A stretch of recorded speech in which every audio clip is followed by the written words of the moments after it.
अज्ञानतिमिरन्धस्य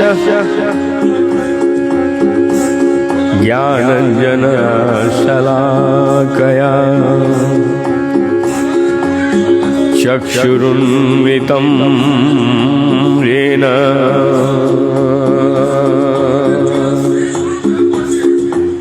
तस्मै श्री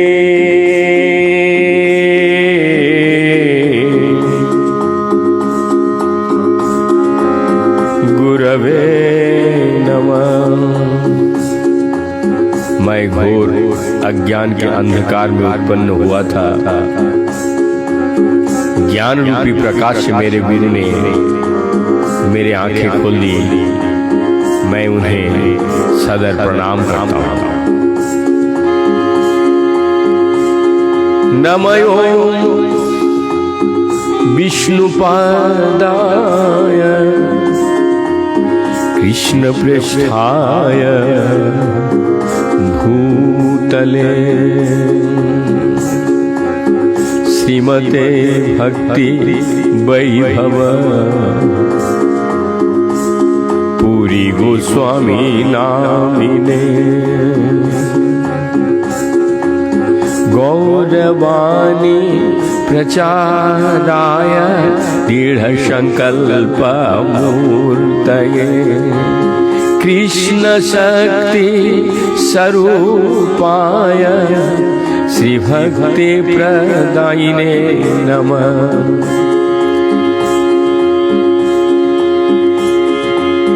बड़े गुरु महाराज तथा हमारी गुरु परंपरा एवं गुरु वर्ग तथा समस्त चारों संप्रदाय के साधु संत महंत अनंत कोटि वैष्णव जो जहां पे जिस अवस्था में है सभी को मेरा कोटि कोटि दंडवत प्रणाम करते हुए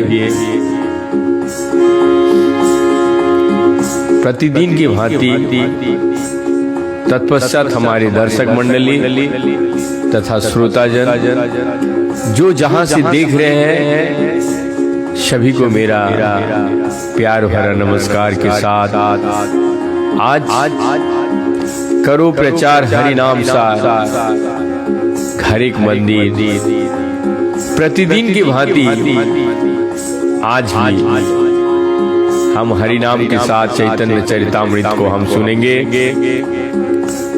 मध्य लीला की श्री चैतन्य महाप्रभु के भावोन्माद का अभिव्यक्ति का इस अध्याय में आचार्य कृष्णदास कविराज गोस्वामी ने महाप्रभु की जीवन के अंतिम 12 वर्ष का संपन्न की गई लीलाओं का वर्णन किया है। इस तरह इसमें अंत लीला को भी कुछ लीलाएं वर्णित हुई है। ग्रंथकार ने ऐसा क्यों किया समझ पाना सामान्य व्यक्ति के लिए अत्यंत कठिन है। तो चलिए सब मिलकर सुनते हैं श्री चैतन्य चरितामृत की मध्य लीला में अध्याय 2 का हम लोग सुनेंगे। तो सबसे पहले थोड़ा कीर्तन वृंदावन से चलते हैं सभी लोग मिलकर मायापुर नवद्वीप की ओर, जहां गौरांग महाप्रभु ने श्रीवास आंगन में कीर्तन का प्रारंभ किया था। उस आंगन को ध्यान करते हुए कोटि कोटि दंडवत प्रणाम करते हैं और शुरू करते हैं आज की कीर्तन। जय राधा माधव कुंज बिहारी गोपी जन वल्लभ गिरिवरधारी जय राधा माधव कुंज बिहारी गोपी जन वल्लभ गिरिवरधारी जय राधा माधव कुंज बिहारी गोपी जन वल्लभ गिरिवरधारी जय राधा माधव कुंज बिहारी गोपी जन वल्लभ गिरिवरधारी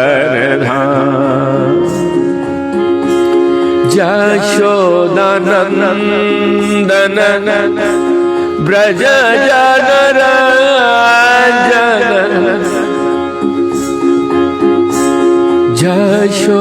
यशोदानंदन ब्रज जनरंजन जमुना तीरवनचारी जमुना तीरवनचारी जय राधा माधव कुंज बिहारी गोपी जन वल्लभ गिरिवरधारी गिरिवरधारी जय श्री कृष्ण चैतन्य प्रभु नित्यानंद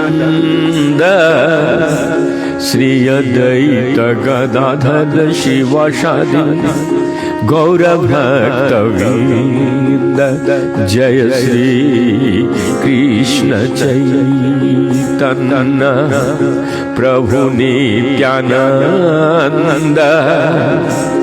श्री अद्वैत गदाधर शिवासादि गौर भक्तवृंद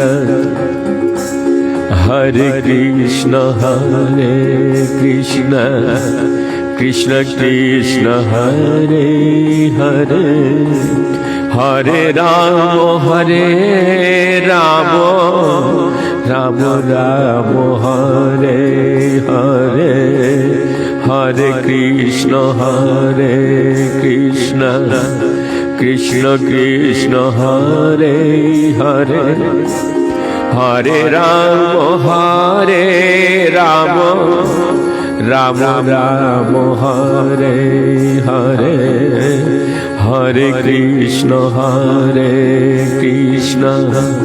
कृष्ण कृष्ण हरे हरे हरे राम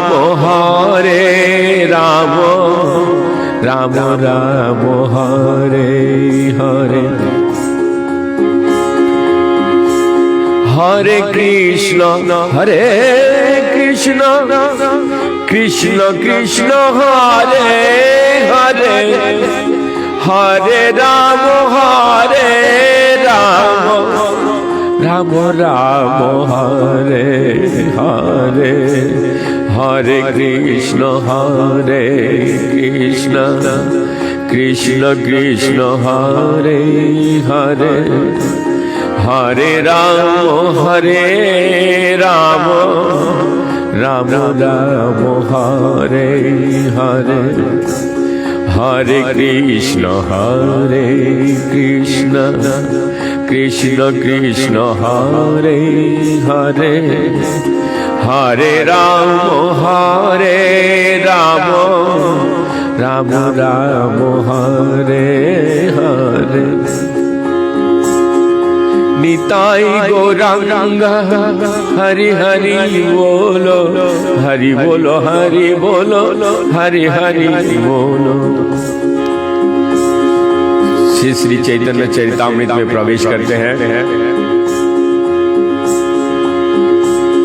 विच्छदेहिस्मि प्रभोरन्ता लीला सूत्रानुवर्णिनः गौरस्य कृष्ण विच्छेद प्रलापाद पलापाद्यनुवर्णते। अर्थात श्री चैतन्य महाप्रभु की लीलाओं के अंतिम विभाग का सारांश के रूप में प्रस्तुत करते हुए इस अध्याय में भगवान की दिव्य भाव का वर्णन करूंगा, जो कृष्ण से उनकी विरह के कारण उन्माद जैसा प्रतीत होता है। इस द्वितीय अध्याय में भगवान चैतन्य द्वारा संन्यास ग्रहण करने के बाद की लीलाओं का वर्णन हुआ है। इसमें श्री चैतन्य महाप्रभु के विशेष रूप से गौर के नाम से संबोधित किए गए हैं, जिसका अर्थ है गौर वर्ण का व्यक्ति। कृष्ण सामान्यतः अपने श्याम रंग के कारण प्रसिद्ध हैं, किंतु जब वे गोपियों के विचार में मगन होते हैं तो कृष्ण भी गौर हो जाते हैं, क्योंकि सारी गोपियां गौर वर्ण की है। चैतन्य महाप्रभु विशेष रूप से उसी तरह कृष्ण की विरह अनुभव करते हैं। जिस प्रकार प्रेमिका अपने प्रेमी से बिछुड़कर निराश हो जाती है, वे सब भाव जो श्री चैतन्य महाप्रभु द्वारा उनकी अंतिम 12 वर्ष की लीलाओं व्यक्त हुए, उनका संक्षिप्त वर्ण मध्य लीला के इस द्वितीय अध्याय में किया गया है। जय जय श्री चैतन्य जय नित्यानंद,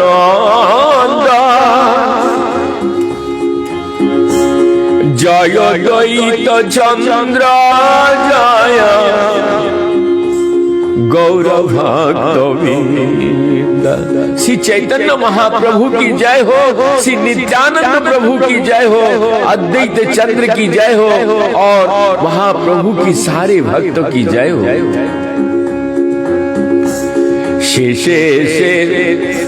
शेषे जे रोहिल प्रभु द्वादश बर्षर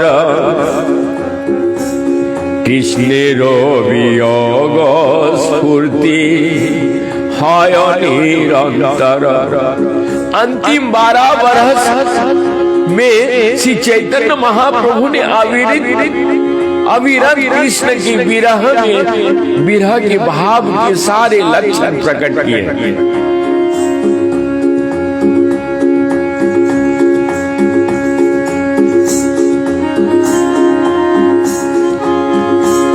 शिराधिकार चेष्टा जेन उद्धव दर्शने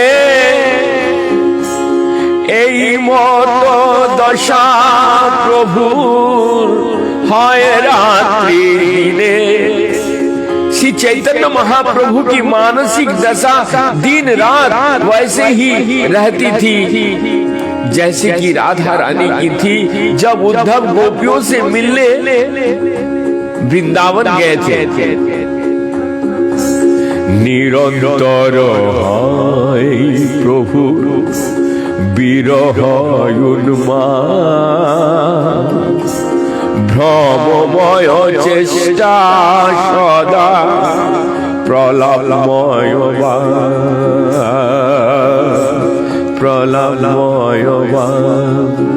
महाप्रभु लगातार विरह जनित उन्माद के भाव में रहते थे।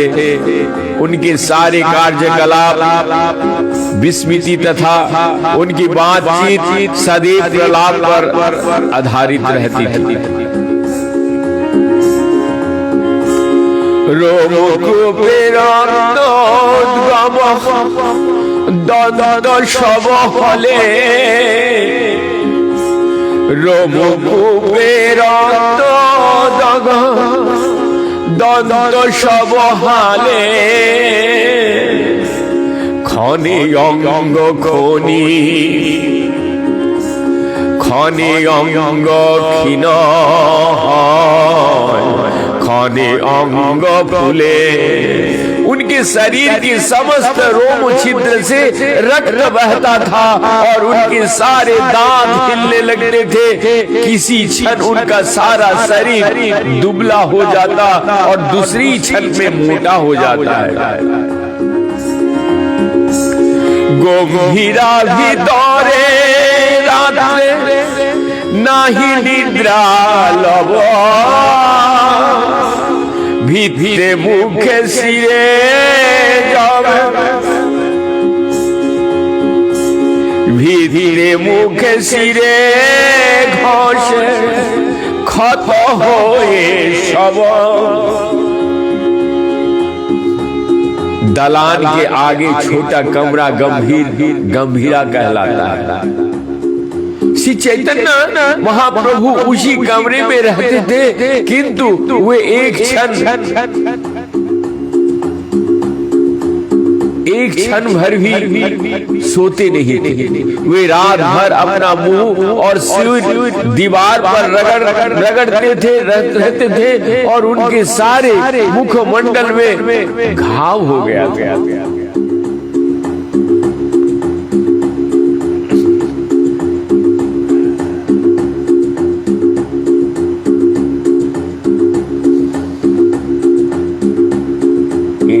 क्षमा कीजिएगा।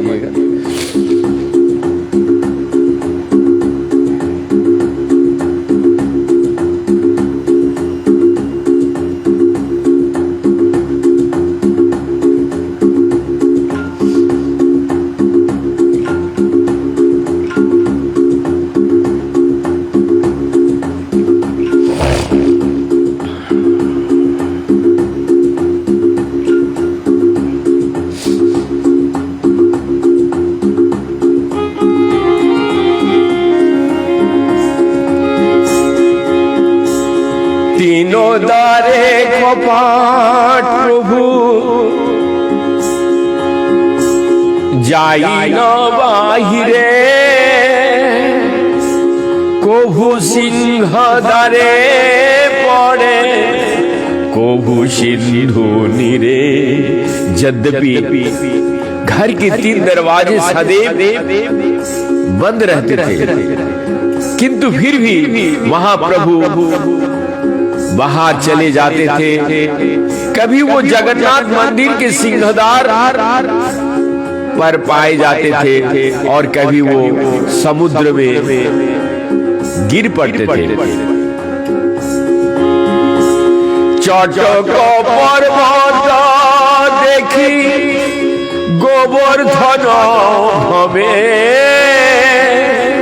धाइया चले आर्तनाद कोरिया क्रंदने। श्री चैतन्य महाप्रभु बालू के टीलों में गोवर्धन पर्वत समझकर तेजी से दौड़ते समय महाप्रभु उच्च स्वर से विलाप तथा क्रंदन करते। समुद्र की हवा में कभी कभी बालू के टीले बन जाते हैं। ऐसे टीले चटक पर्वत कहलाते हैं। इन टीलों को देखकर बालू का ढेर मात्र समझने के स्थान पर महाप्रभु को गोवर्धन पर्वत का भ्रम होता था। अतएव कभी कभी वे टोली की ओर तेजी से दौड़ते हुए और उच्च स्वर से क्रंदन करते, जिससे राधा रानी जैसा मनोभाव व्यक्त होते। इस तरह चैतन्य महाप्रभु कृष्ण तथा उनकी लीलाओं के विचार में मग्न रहते थे। उनकी इस मनोदशा के कारण वृंदावन तथा गोवर्धन पर्वत के वातावरण बन जाता और इस तरह वो विरह तथा मिलन के दिव्य आनंद का आस्वादन करते हैं। উপবন্য দেখি বৃন্দাবন তাহা যাই নাচে গায় खाने मूर्छा जान। कभी कभी श्री चैतन्य महाप्रभु को नगर के छोटे छोटे उद्यानों में वृंदावन का भ्रम हो जाता। कभी वो वहां जाते नाचते और कीर्तन करते और कभी कभी आध्यात्मिक भावावेश में अचेत हो जाते। कहा नहीं सुनी जाए भावे रविका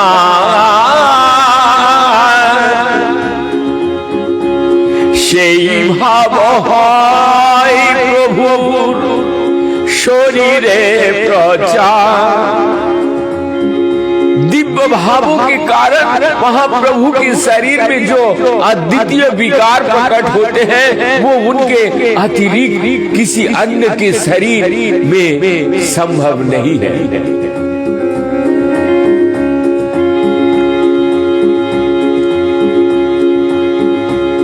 हस्तपदेर सन्धि सब विदिष्ट प्रमाणे सन्धि छाड़ी भिन्न হয় चर्म रहे स्थाने। कभी कभी उनके हाथ तथा पैरों के जोड़ 8 इंच एक बित्ता तक अलग हो जाते थे और ऊपर से केवल चामड़ी से जुड़ी रहती थी।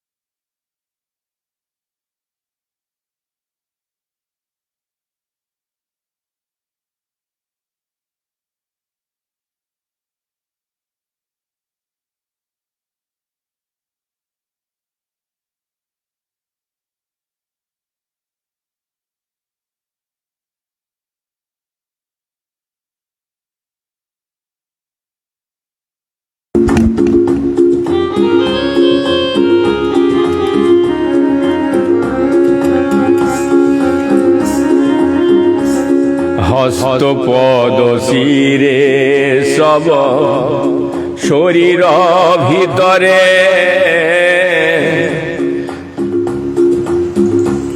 प्रविष्ट है कूर्म रूप देखिया प्रभुरे। अर्थात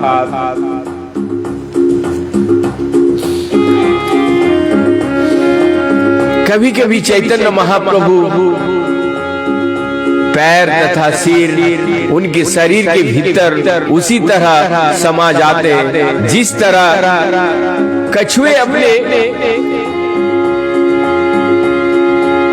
अंग को भीतर समेट लेते हैं।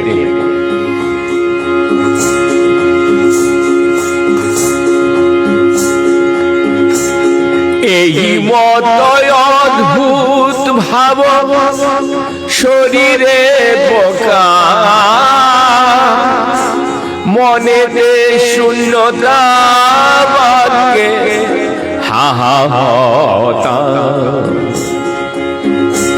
इस प्रकार श्री चैतन्य महाप्रभु अद्भुत भावपूर्ण लक्षण भाव प्रकट करते थे। उनका मन शून्य प्रतीत होता और उनके शब्द में निराश तथा हताश प्रकट होती। कहाँ मोरो प्राणनाथ मुरली बद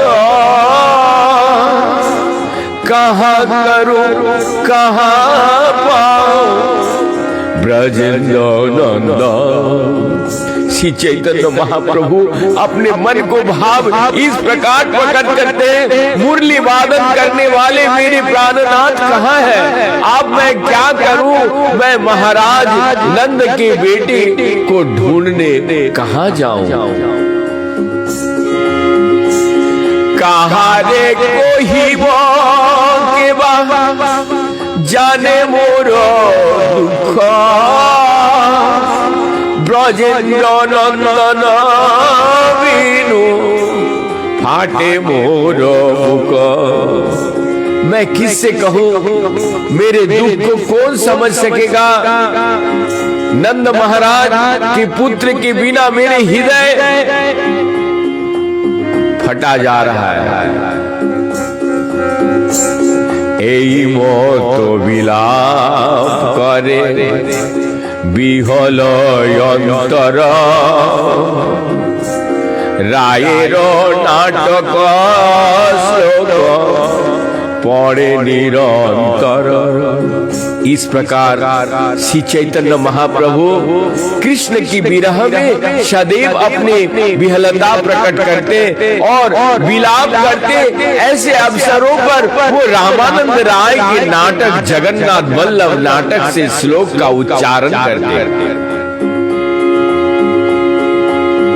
प्रेमेच्छद रुजहो वागच्छत प्रेमेच्छद रुजहो वागच्छति हरिनायं सचापेम स्थान स्थानामवैति नापि मदो न जानति ना दुर्बला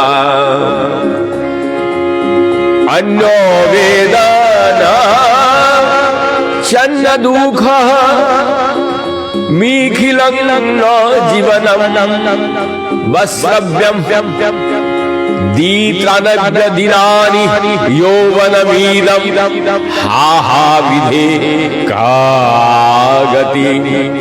अर्थात श्रीमती राधा रानी विलाप किया करती थी। हमारे कृष्ण इस पर कोई ध्यान नहीं देते कि हमने प्रेम संबंध में ना जाने कितनी चोटें सही है। वास्तव में प्रेम में हमारा दुरुपयोग किया गया है, क्योंकि प्रेम ये नहीं जानता कि कहाँ प्रहार किया जाए और कहाँ नहीं। यहाँ तक कि कामदेव भी हमारी असहाय अवस्था से परिचित नहीं है। मैं किससे क्या कहूँ, कोई दूसरे को कठिनाई को नहीं समझ सकता। हमारे जीवन वास्तव में हमारे बस में नहीं रहा, क्योंकि यौवन तो 2-3 दिन रहेगा और शीघ्र ही समाप्त हो जाएगा। ऐसे अवस्था में हे विधाता हमारी गति क्या होगी। ये श्लोक रामानंद राय कृत जगन्नाथ वल्लभ नाटक का है।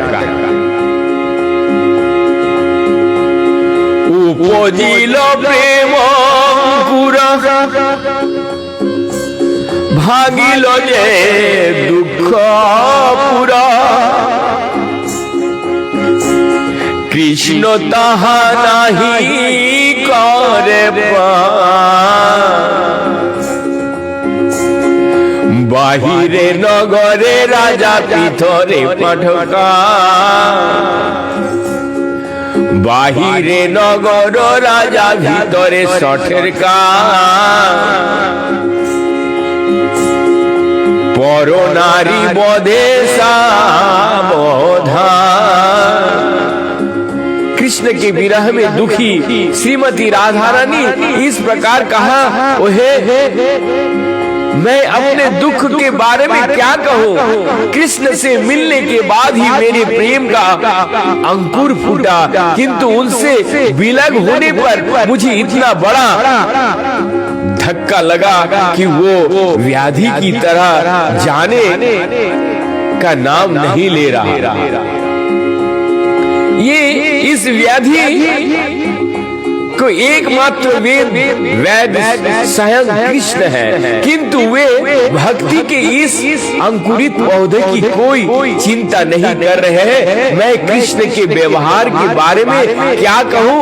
बाहर से तो वो एक आकर्षण तरुण प्रेमी है, किंतु भीतर से महाठग है और वो दूसरे की पत्नियों के मारने में अत्यंत निपुण है।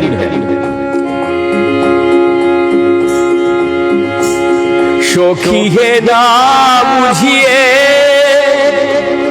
विधिर विधान सुख লাগি কইল প্রীত হইল দুঃখ বিপরীত এবে যায় না রহে পরা।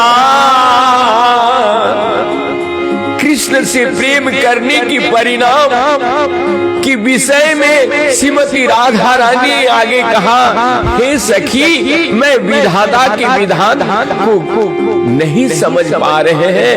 मैंने तो सुख के लिए कृष्ण से प्रेम किया था, किंतु परिणाम बिल्कुल विपरीत निकला। अब मैं दुख के सागर में डूब रही हूँ। हो सकता है कि मैं अब मरने वाली हूँ, क्योंकि मेरी जीवन शक्ति चुक गई है। ऐसे ही मेरी मानसिक दशा है। कुटिल प्रेम गायन नाही जाने स्थान स्थान ভালো মন্দ না রে বিচারিতে কুরুষঠের গুণ ডরে হাতে গেল বাঁধি মোরে রাখিয়াছি নারে উকসিতে। प्रेम व्यापार प्रकृति से कुटिल होती है। प्रेम प्रकार प्रकृति से कुटिल होती है, उनमें पर्याप्त ज्ञान से प्रवेश नहीं किया जाता, ना ही वो इसका विचार करते हैं कि कोई स्थान उपयुक्त है या नहीं, ना ही वो परिणामों की चिंता करते हैं। गुरु कृष्ण ने अपने सद्गुणों की डोरी से मेरी गला तथा मेरी हाथ बांध दिया है, और अब मैं सुख पाने में असमर्थ हूं। जे मदन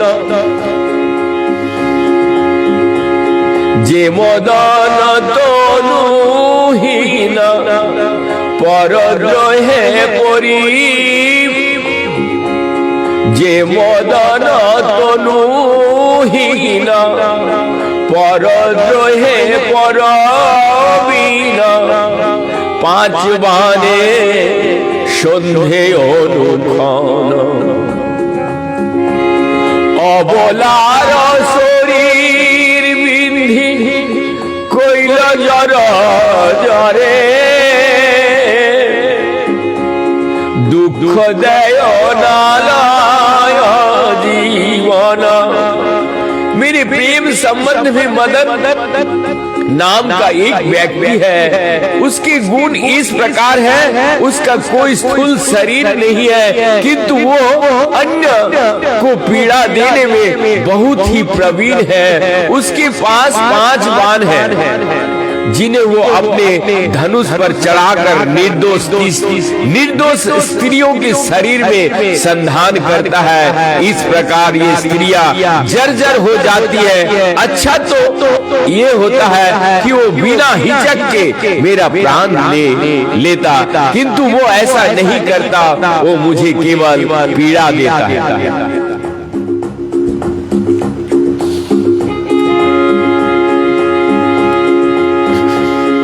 অন্যের দুঃখ মনে অন্য তাহা নাহি জানে, সত্য এই শাস্ত্রের বিচার। অন্য জন কাহা লিখি না জানয় প্রাণ সখী, যাতে কহে ধৈর্য ধরিবা।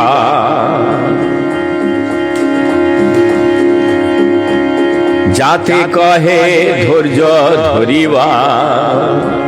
शास्त्र में कहा गया है कि एक मनुष्य दूसरे के मन के दुख को नहीं जान सकता। अतएव मैं ललिता तथा अपने अन्य प्रिय सखियों के बारे में क्या कह सकती हूँ, ना ही वो मेरे अंतर के दुख को समझ सकती है। वे बारंबार यही कहकर मुझे सांत्वना देती है, हे सखी धैर्य धरो। कृष्ण कृपा पारावार কভু করিবে না, কৃষ্ণ কৃপা পারাবার কভু করিবে না অঙ্গীকার।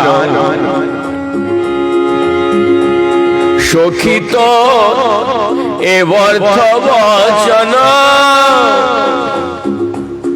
জীবের জীবন চঞ্চল যেন পদ্মপত্রে রজ ততদিন জীবন কুঞ্জ। मैं कहती हूँ हे सखिया, तुम मुझे ये कहकर धैर्य धारण को कहती हो कि कृष्ण कृपा सिंधु है और एक ना एक दिन मुझे शिकार कर लेगी, किंतु मैं बतला दूं कि मुझे इससे सांत्वना नहीं मिल सकेगी। जीव का जीवन क्षण भंगुर है, ये कोमल के पुंगड़ी पर टिके जल के समान है। कृष्ण कृपा की आशा में भला इतना दिन कौन जीवित रहेगा। শত বৎসর পর্যন্ত জীবের জীবন এই বাক্য কহ না বিচারি, নারীর যৌবন ধন যারে কৃষ্ণ করে মন, সে যৌবন দিন দুই চারি। मनुष्य 100 वर्ष से अधिक जीवित नहीं रहता। तुम्हें ये भी विचार करना होगा कि स्त्री का यौवन जो कृष्ण का एकमात्र आकर्षण है, कुछ ही दिन में तक रहता है। অগ্নি জয়ছে নিজ ধাম দেখাইয়া অভিরাম, পতঙ্গিরে আকর্ষিয়া মারে। কৃষ্ণ বইছে নিজ গুণ দেখাইয়া হরে মন, পাছে দুঃখ সমুদ্রতে ডারে। अर्थात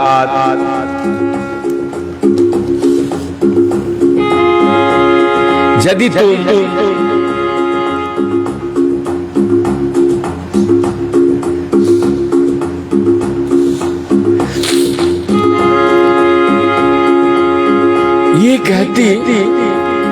ये कहती हो कि कृष्ण दिव्य गुणों की सागर है, अतएव कभी ना कभी दयालु होंगे, तो मुझे इतना ही कहना है कि वो उस अग्नि के समान है जो अपनी चकाचौंध से पतंगों की आकृष्ट करती है और उन्हें मार डालती है। कृष्ण की गुण ऐसा है, वो अपने दिव्य गुण दिखलाकर वे हमारे मन को आकृष्ट करते हैं और बाद में हमसे विलग होकर हमें दुख के सागर में डुबो देते हैं।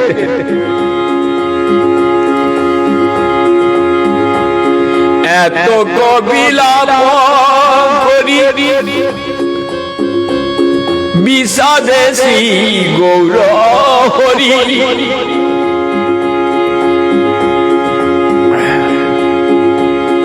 উঘাড়িয়া দুঃখের কপাল, ভাবের তরঙ্গ বলে নানা রূপে মন চলে।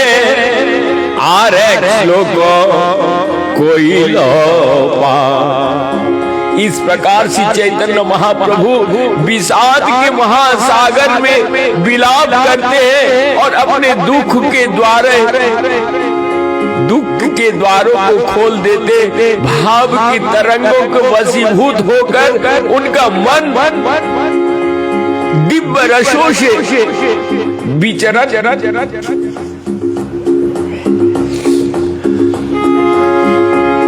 करता और इस तरह वो एक अन्य श्लोक का उच्चारण करते हैं। श्री कृष्ण रूपादि निश्चेवनं विना व्यर्थानि मोह न कीलन्द्रियाण्यलम् पाषाण सुस्कन्धन भारकान्नः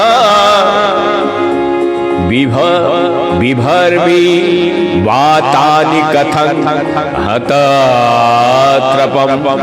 हे सखिया, यदि मैं कृष्ण की दिव्य रूप गुण तथा लीलाओं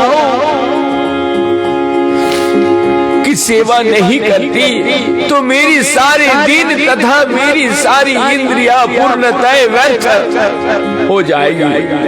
अब मैं पत्थर तथा सूखी लकड़ी जैसी अपनी इंद्रियों को भार व्यर्थ ही ढो रही हूँ। मैं नहीं जानती कि निर्लज बनकर कब तक मैं ये भार ढोती रहूंगी।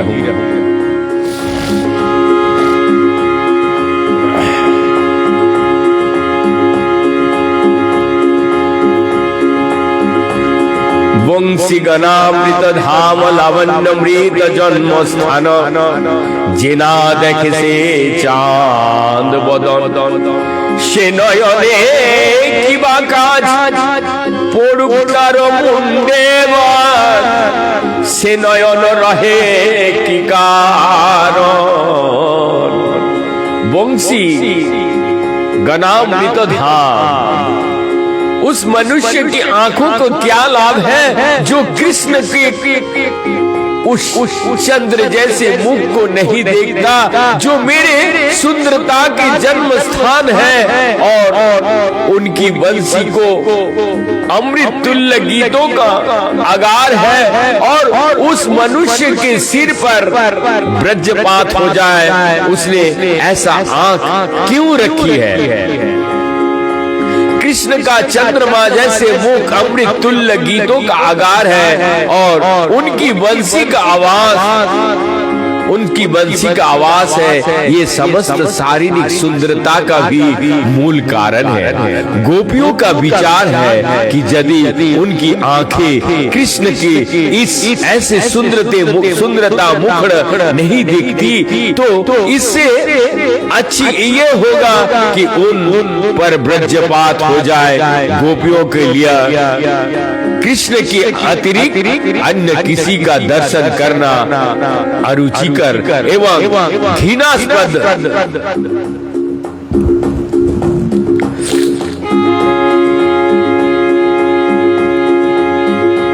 गोपियों कृष्ण के अतिरिक्त अन्य किसी को देखकर कभी भी प्रसन्न नहीं होती।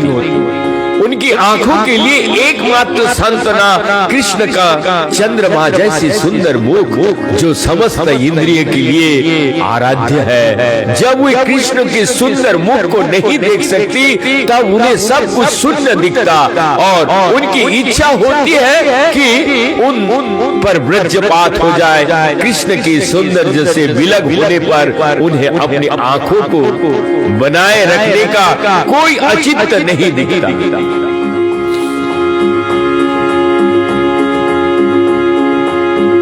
सखी हे सुनो मोर हत विधि बल मोर बपु चित्त बन सकल इंद्रिय गण कृष्ण बिनु सकल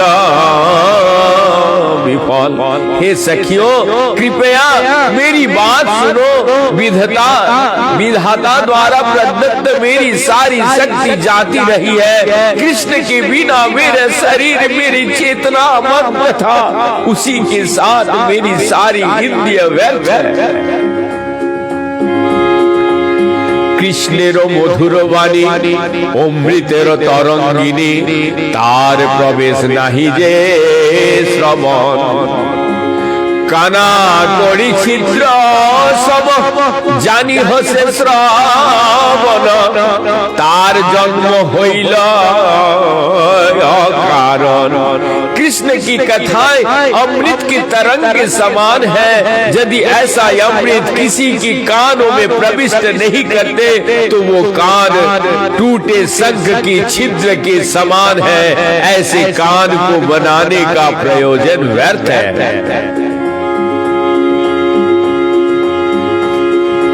आगे कहते हैं,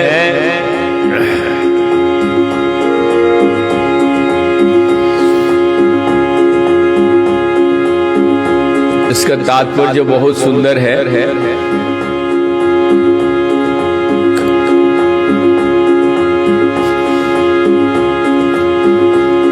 कृष्णेर धर्मित कृष्ण गुण चोरित, सुधासार साध विनिंदन। तार साध जे ना जाने, जन्मिया ना मोइल केने। से रसना भेक जीवा सम। अर्थात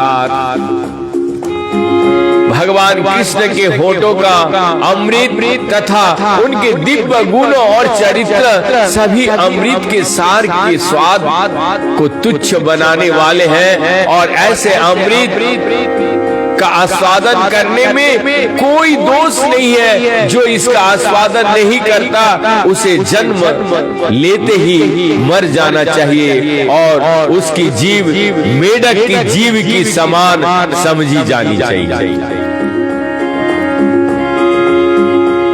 मृग मद नीलोत्पल मिलने जे परिमल,